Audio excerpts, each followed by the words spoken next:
ಇದೊಂದು ಮೆಟ್ಲಿಂಗ್ ರೋಡ್ಗೆ ಅಟ್ಯಾಚ್ ಆದಾಗೆ 1 ಎಕರೆ 20 ಗುಂಟೆ ಒಂದು ಲ್ಯಾಂಡ್ ಬಂದು ನೋಡಿ. ಇದು 30 ಅಡಿ ನಕಾಸ ರೋಡು, ಗೌರ್ಮೆಂಟ್ ರೋಡು, ಎಲ್ಲ ಜಲ್ಲೆ ಹಾಕಿ ಮೆಟ್ಲಿಂಗ್ ರೋಡ್ ಮಾಡಿರೋದು. ಇದು ಡಾಂಬರ್ ರೋಡಿಂದ ಒಂದು 3/4 ಕಿಲೋಮೀಟ್ರು ಮೆಟ್ಲಿಂಗ್ ರೋಡು. ಇದೇ ಥರ ರೋಡು, ಕಾರು ಗೀರು ಲಾರಿ ಎಲ್ಲ ಓಡಾಡ್ಬೋದು. 30 ಅಡಿ ರೋಡು, ನಕಾಸ ರೋಡು. ಇದು ಮೈಸೂರಿಗೆ ಒಂದು 47 ಕಿಲೋಮೀಟ್ರ್ ಆಗುತ್ತೆ. ಮೈಸೂರು ಊಟಿ NH ರೋಡ್ಗೆ ಒಂದು 7 ಕಿಲೋಮೀಟ್ರ್ ಆಗುತ್ತೆ. ಈ ರೋಡ್ಗೆ ಅಟ್ಯಾಚ್ ಆಗಿರೋದು ಒಂದು ಲ್ಯಾಂಡ್ ಬಂದು ನೋಡಿ ತೋರಿಸ್ತೀನಿ.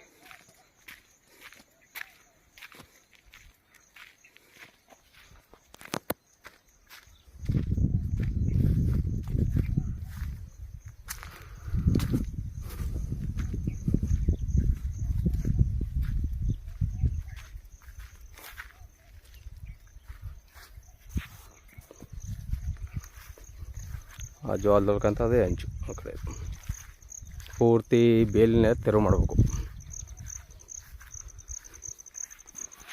ಏನು ಮಾಡಿಬಿದ್ದೆ ಅದೇ ಲ್ಯಾಂಡು.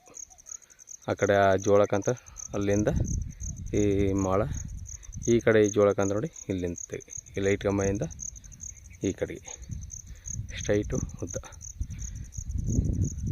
ಇದು ಉತ್ತರ ದಕ್ಷಿಣ ಉದ್ದ, ಪೂರ್ವ ಪಶ್ಚಿಮ ಅಗಲ ಕಮ್ಮಿ, ಹೆಚ್ಚು ಕಡಿಮೆ ಒಂದು 70 ಮೀಟ್ರ್ ಬರ್ಬೋದು ಆಗಲ್ಲ. ಒಳ್ಳೆ ವಾಟರ್ಬಲ್ ಜಾಗ ನೋಡಿ. ಇಲ್ಲೇ ಒಬ್ಬರು ಫಾಲ್ ಹೌಸ್ ಮಾಡ್ಕೊಂಡು ಇಲ್ಲೇ ವಾಸ ಅವರೇ, ಅದರ ಪಕ್ಕದಲ್ಲೇ 4 ಲೈನು ಪಕ್ಕದಲ್ಲೇ ಅದೇ ನೋಡಿ. 4 ಲೈನ್ಗೇನು ದೂರಕ್ಕೆ ಹೋಗ್ಬೇಕಾಗಿಲ್ಲ, ಅದೊಂದು ಅನುಕೂಲ ಆಗುತ್ತೆ.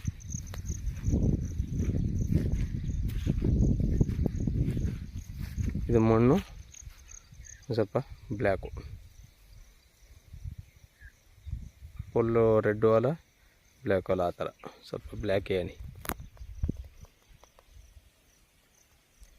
ಇವರು ಟೋಟಲಿ 1 ಎಕರೆ 20 ಗುಂಟೆಗೆ 25 ಲಕ್ಷ ರೂಪಾಯಿ ಹೇಳ್ತಾರೆ. ಕೂತ್ಕೊಂಡ್ರೆ ವ್ಯಾಪಾರಕ್ಕೆ ನೆಗೆಸಬಲ್ ಆಗುತ್ತೆ.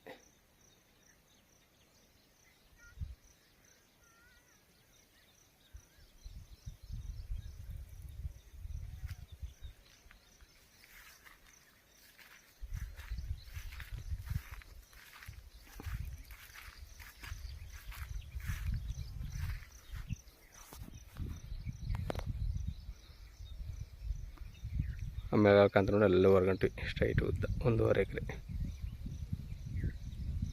ಒಳ್ಳೆ ಸಮತಟ್ಟಾಗದೆ, ಸೇಮ್ ಮೊಬೈಲ್ ಯಾವ ರೀತಿ ಇದೆ ಆ ರೀತಿ ಇದೆ ಜಮೀನು. ಒಳ್ಳೆ ಚಿಕ್ಕದಾಗಿ ಒಂದು ಫಾರ್ಮ್ ಹೌಸ್ ಮಾಡ್ಕೊಂಡು ಇರೋರಿಗೆ ಒಳ್ಳೆ ಜಾಗ, ಸೇಫ್ಟಿ ಜಾಗ ಅಂತು. ಯಾಕಂದರೆ ಇಲ್ಲಿ ಪಕ್ಕದಲ್ಲಿ ಅಲ್ಲಿ ವಾಸ ಅವರೇ, ಇಲ್ಲಿ ನೋಡಿರ್ಕಂತ ಅಲ್ಲಿ ವಾಸ ಅವರೇ, ಸೇಫ್ಟಿ ಜಾಗ.